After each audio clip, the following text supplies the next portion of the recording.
Aê pessoal, e estamos aqui no vídeo de como baixar o Paul Hacker. Eu tive um vídeo de como ter um filho no Paul. Eu disse para baixar o Paul Hacker. Vocês vão ter que ter o aplicativo QuadCharity aqui. E vocês vão pesquisar Paul. Vai aparecer um monte de opções.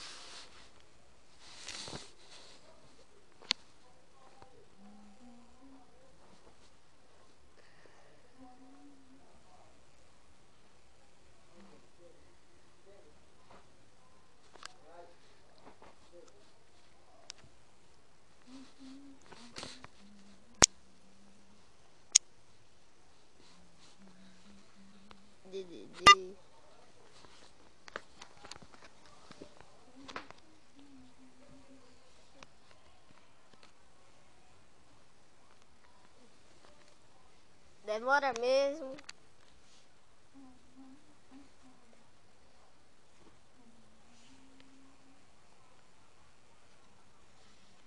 Ele também conhece como Paul Dragon Ball. E tá aqui. Você vai clicar nele.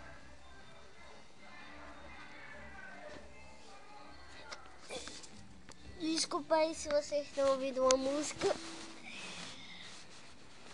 Vocês vão clicar aqui nesse Android ou aqui. Vocês apertam em download. Aí vocês vão esperar. Vai esperar até carregar tudo. Aí vai desaparecer e vai aparecer aqui em SD card. Esse nome aqui que tá passando. Sabem SD card? Não sei mais como é que é.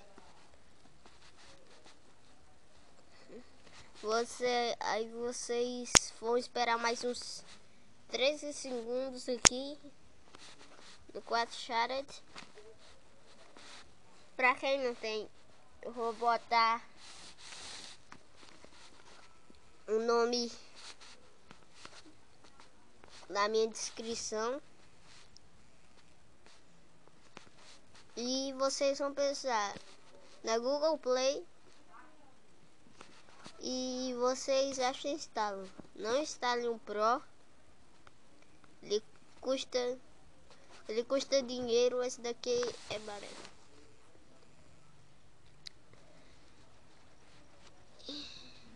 E tchau.